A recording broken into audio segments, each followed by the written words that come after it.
Before you stay one more day because it feels easier, ask yourself one simple question. Does this relationship help you become who you truly are, or does it hold you back? People often think love should fill a hole. Jung called that projection.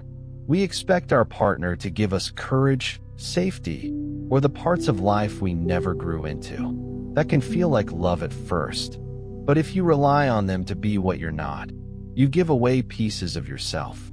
Pay attention to your body. Tight chest, constant tiredness, or a queasy stomach before you see them. These are honest signals. The body knows when something wears you down. Don't ignore it. Look for repeating patterns. Do the same fights, silences, or apologies keep happening? If nothing really changes after you try to talk, the relationship may be stuck in a loop that keeps hurting you. Notice if you hide who you are. Do you mute your opinions, avoid your hobbies, or change to keep peace? If you shrink yourself to fit the relationship, the cost is your future. Jung called growing into your true self individuation. Losing yourself for someone else makes that growth impossible. Ask yourself, am I safer staying or growing by leaving? Sometimes staying and working is brave. Sometimes walking away is brave too. Leaving is not always failure. It can be a move back to yourself. If you choose to go, do it kindly but firmly.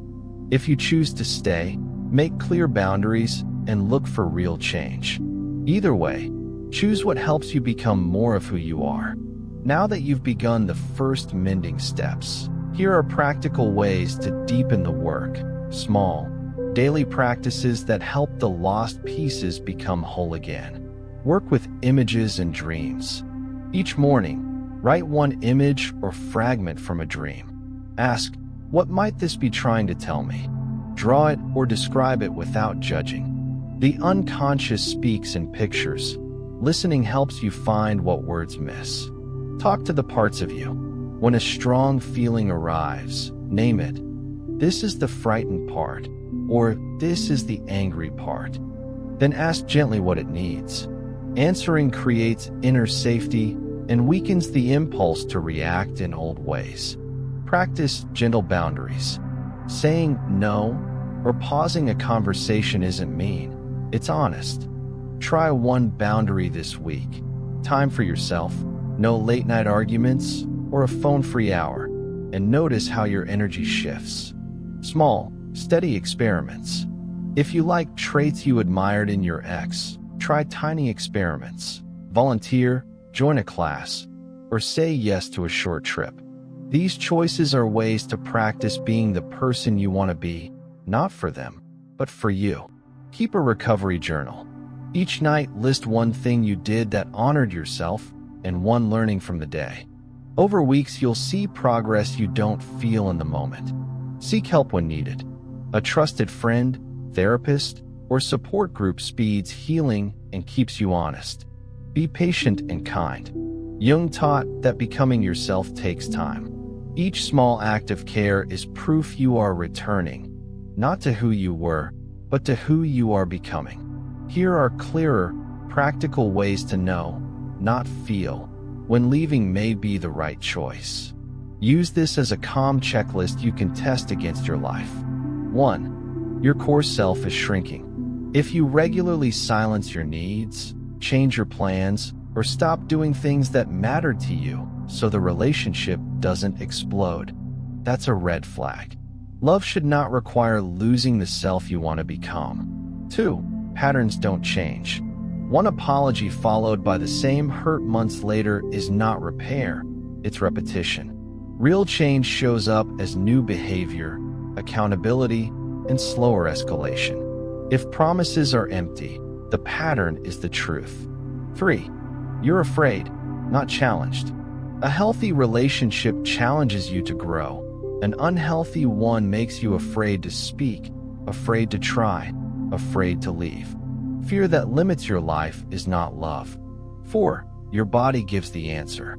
Chronic stress, poor sleep, constant tension, digestive issues often says, "This is harming me." The body rarely lies about what costs you. 5. safety is compromised. Any violence, threatening behavior, or sustained emotional abuse is a clear boundary. Get help and leave if you can. Safety first. 6. No shared effort for growth. Both people must be willing to change and seek help. Couples work, therapy. If you're the only one trying, the burden will always fall on you. A simple decision step. Give yourself a short experiment. 2 weeks of held boundaries and honest requests. Track how you feel each day. If relief and clarity grow, leaving may be the healthy step. If the relationship responds with respect and sustainable change, staying could be an option. Leaving is not a failure. It can be a brave reclaiming of your life. Trust steady signals, your body, repeated patterns, and the presence or absence of real change. You're standing on a threshold and your emotions are loud and mixed. One part of you feels furious, hot with betrayal, unfairness, or the wasted time. That anger can be fierce and clarifying. It shows what boundaries were crossed and what you will not accept again. Another part of you is unbearably tender, wound open and aching for the comfort you once had. Both are true at once, and that contradiction feels unstable. Guilt enters like a quiet prosecutor. Did I cause this? Could I have fixed it? It nags you into replaying the past, looking for a single moment to blame. Shame sits beside it. Shame for needing someone so much. Shame for failing to be the partner you imagined. These feelings want to hide you away, but they also point to the parts of yourself that need care. Relief can surprise you. A small lightness when there is space. A clarity when the constant tension eases. Relief is not betrayal. It's a signal that your nervous system recognizes safety again, even before your mind does. Then doubt returns. Fear of being alone. Fear of making a mistake. Fear that leaving will make you the quitter. Those fears are loud because leaving changes everything. Beneath the noise is an aching longing, not always for the person, but for wholeness. Jung would say you're grieving the projected self you hoped another would deliver. Part of you mourns that unlived life. Part of you wonders if reclaiming it means stepping out alone. Physically, it's a mixture of tightness, sleepless nights, small tremors, and sudden breaths that feel like recovery. Emotionally, it's ambivalence. One foot toward freedom, one toward what's familiar. That push and pull is normal. It's also the place where a true choice can be made, not from panic, but from slow listening to what your body, your patterns, and your deeper self are finally trying to tell you. There's a soft, confusing feeling when you can't decide, like trying to hold velvet that slips through your fingers. Thinking about leaving brings a jumble of emotions. Curiosity about living without the weight, worry about what others will think, anger at being hurt again, sadness for what's ending, and strange little moments of calm when you picture mornings that are just yours. You might find yourself daydreaming in private, imagining a weekend alone, planning new routines, or practicing what you'd say. Those tiny rehearsals matter. They're signs of what you actually need. But practical fears show up too. Money, kids, friends, and where you'll live. Those worries are real, and they should make you plan, not panic. You may want permission, someone to tell you the right choice. Jung said there's no single order from your deeper self, only feelings and images to help you decide. Pay attention to what calms you and what makes your chest tighten. Say each choice out loud. Which one feels truer? Notice your body. Do you feel tense when you think about staying? Do your shoulders relax when you imagine leaving? These small physical clues are honest and useful. Be kind to yourself. This isn't a lack of courage, it's practice and listening. Slow down, notice your feelings and your body, and give yourself the care you need while you choose what's best. Next, put some small experiments in place that give you real information, not just feelings. Try these one at a time and notice what they reveal. 1. The quiet week. Spend 7 days with reduced contact. No long phone calls, no late-night messaging. Notice whether time apart brings relief or deeper worry. Relief often means the relationship is draining you. 2. The boundary test. Choose one simple rule. No yelling, no checking phones during meals, or one night a week for yourself, and keep it. If it's respected, the partnership can change. If it's ignored, that shows whether your needs matter. 3. The honest ask. Say clearly what you need and ask for a timeline. I need us to try counseling weekly for 2 months, or I need you to apologize without blaming. Watch the follow-through. Words without action don't change patterns. 4. The practical check.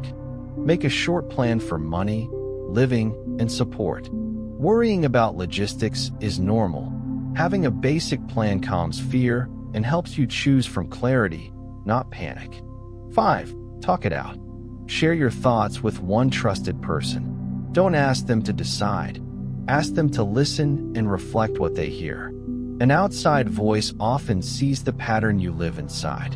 If you try these and you still feel split, slow the process. More time, smaller steps. If any sign of abuse or danger exists, prioritize your safety immediately. Whatever you choose, treat it as an act of care. There is no perfect timing, only clearer truth. Each small test, held with honesty and firmness, helps the fog lift and shows the way forward. When you've run the tests and gathered information, the next step is to make a clear, honest choice, and then hold it with kindness. If you decide to leave, plan the conversation so it's calm and direct. Keep the message short. State your decision, give a brief reason, and name the boundary. For example, I'm leaving. I need no contact for 6 weeks while I heal. Avoid long debates or rehashing past hurts in the moment. That only pulls you back into the pattern. Bring a friend or choose a neutral place if that helps you feel safer. Expect pushback. Your partner may plead, deny, or try to guilt you. That's normal. Stay with the facts you noted in your diary. Patterns, unmet promises, or the boundary tests that failed. Repeating a simple phrase calmly, I've decided and I need space to heal, keeps the encounter from devolving into chaos. If you choose to stay and work on the relationship, convert your asks into specific actions, a weekly check-in, couples counseling, and one boundary that is non-negotiable. Set a review date, 6 to 8 weeks, to evaluate real change. If the habits haven't shifted by then, the choice to stay will be clearer. Whichever path you pick, create a small ritual to mark it: a walk, a letter you burn, or a morning tea that honors your decision. Rituals help the nervous system accept change. Finally, be gentle but firm with yourself. Decisions feel messy at first, but steady care, practical plans, honest words, and small rituals will steady you. Now that the immediate shock has passed, here are clear, concrete steps to help you survive the weeks and months ahead. Practical, gentle, and focused on keeping you safe and steady. Handle contact with care. Decide on a contact plan and stick to it. If you chose no contact, use a block or a trusted intermediary for logistics. If children require communication, keep messages short, factual, and related only to schedules. Protect your space. Remove or box items that trigger you for now. Ask a friend to hold things if you need distance. Create a small corner in your home that feels only yours: a lamp, a blanket, a cup, a place to settle when emotions spike. Money and paperwork. Make copies of important documents, IDs, bank info, lease.